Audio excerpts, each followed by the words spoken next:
Ignition sequence starts. 6, 5, 4, 3, 2, 1, 0. Liftoff. We have a liftoff.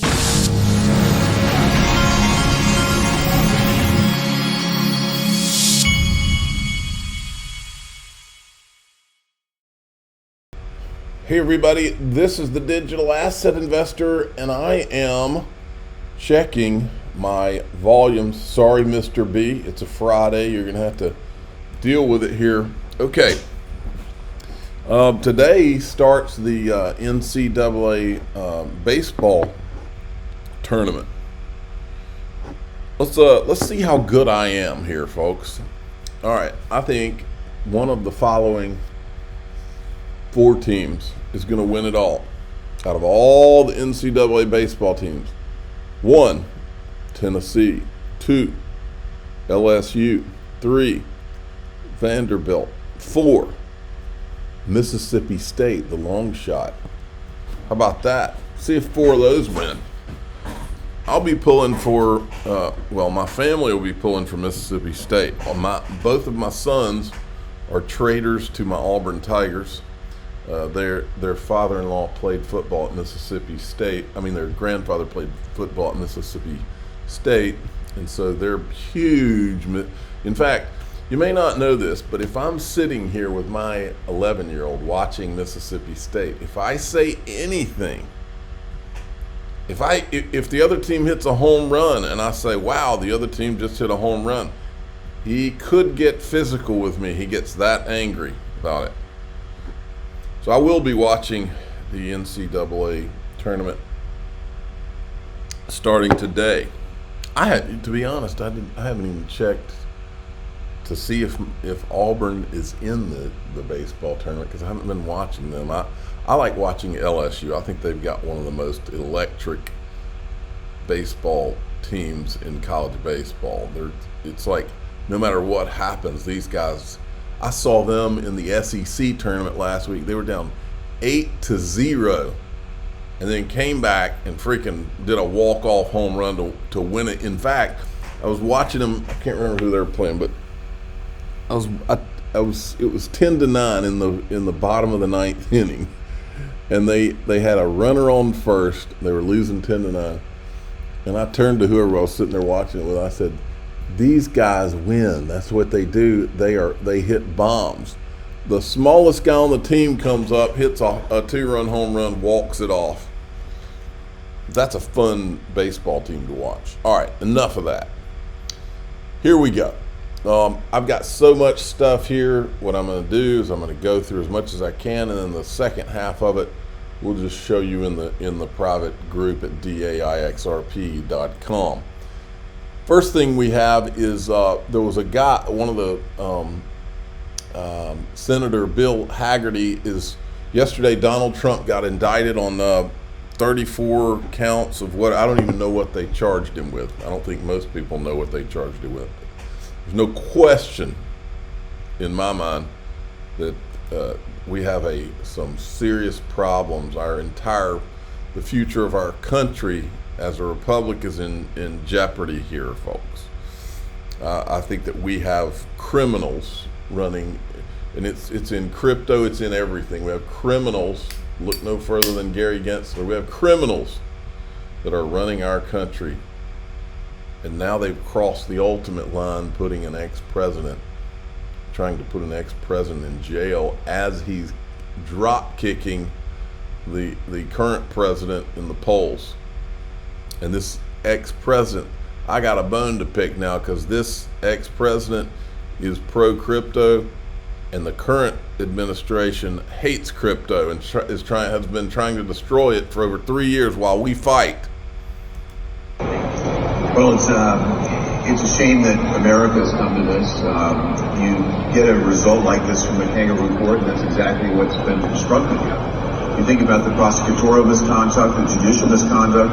53 pages of jury instructions to carefully guide the jury to a point where they have no choice but to convict. And I think the American public can see this for what it is. This is lawfare, a new term that's been coined here in the United States. It's a new political strategy to try to damage your opponent so that you don't have to meet your opponent at the ballot box.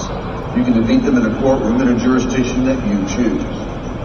You see the involvement of the Biden administration. They send a top DOJ official into the courtroom to actually make the opening arguments. Yesterday, they had a political event in front of the courthouse. All the while, the Biden administration tries to say this isn't political, yet they have their own event reeling out the celebrity to try to make a big point about the politics of all of this. And I think the American public see right through it. They can see this is nothing but a sham. These charges are made up. I certainly don't have any chance on appeal. But the objective has been, and I think it always has been, to keep Donald Trump off the campaign trail, to distract the public.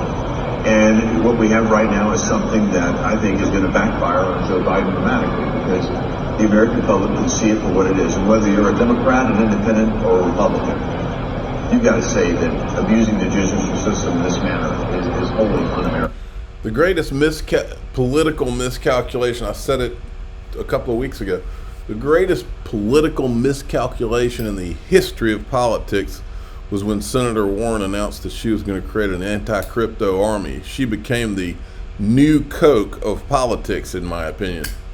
Well, that has been one-upped. This is now the greatest political miscalculation. My fear is, what are these evil bastards going to try to do? What else are they going to try to do? Because this is going to backfire. That's what I fear.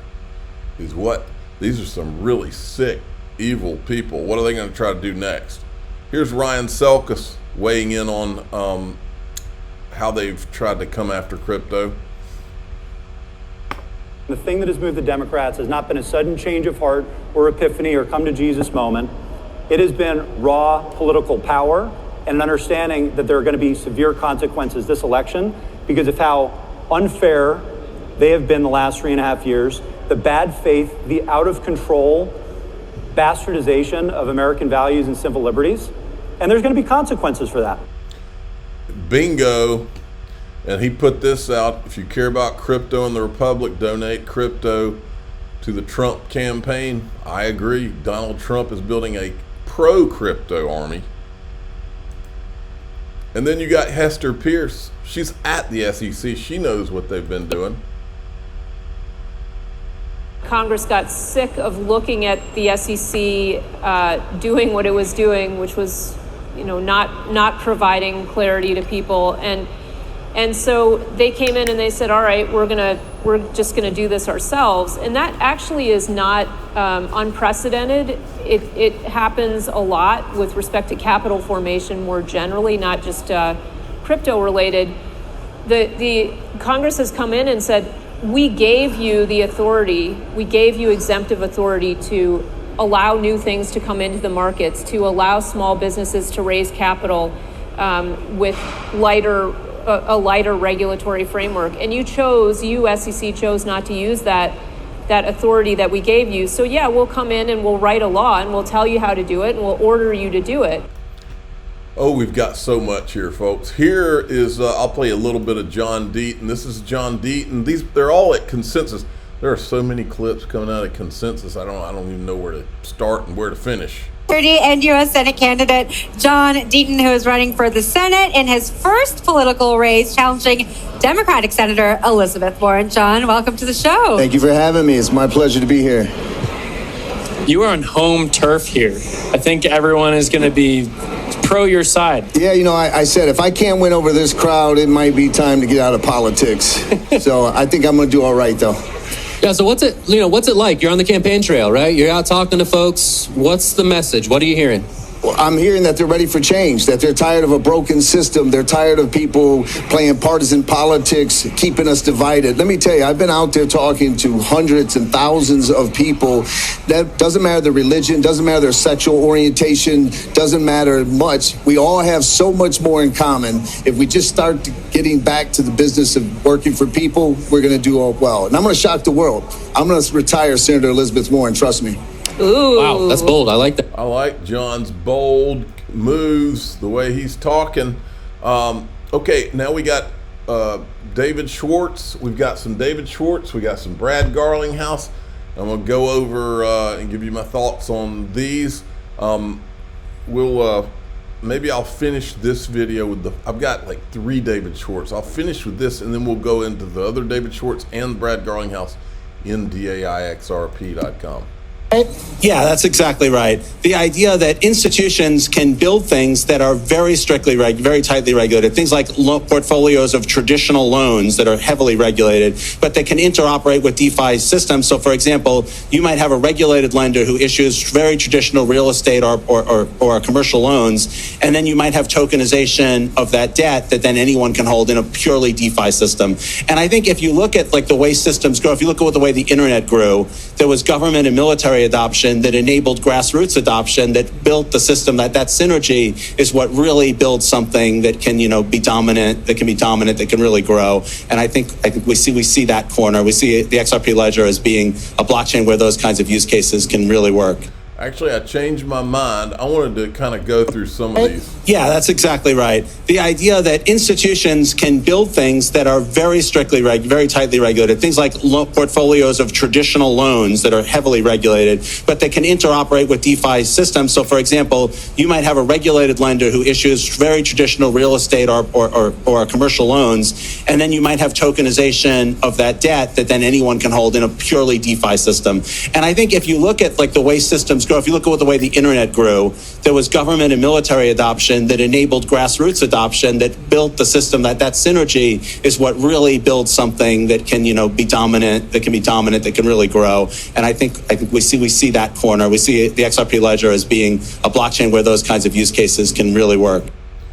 Okay, and then I'm going to push this one a little further out. And then I want to show you this. There were several clips of Brad Garlinghouse that were wow. This is one of them. Here, it's stablecoin talk. The second thing, and one of the catalysts, I haven't talked about this publicly, but one of the catalysts to leaning in for Ripple was when USDC depegged last spring, right, 14 months ago. Circle stepped in and said, hey, we'll stand in that gap. It went down to 93 cents, and Circle said, we guarantee $1. And USDC didn't move. Now, it's partly because I think Circle doesn't have a big balance sheet. Had Ripple said that at the same time, I think you would have seen USDC regain its peg, because Ripple has $20, $30 billion of balance sheet behind it, which I think would have been a positive thing. So, look, I think USDC is going to continue to be very successful. Boy, almost like it was a plan. I think the Ripple stablecoin, which we haven't really announced the name around yet, but I'm very optimistic. There's a lot of market share there. There's a lot of growth, and so I'm excited. But it works out. Oh my goodness. Okay, so we're going to go in DAIXRP. We're going to show you some more Brad Garlinghouse clips that are like really good, and the David Schwartz clip, and then there's another couple of clips I wanted to show, one or two I wanted to show. I'm the digital asset investor. I'm not an investment advisor. This is for entertainment purposes only. Please subscribe, hit the like button, tell your friends and family. There's just so much stuff to go over today. It's not even funny. Here we go.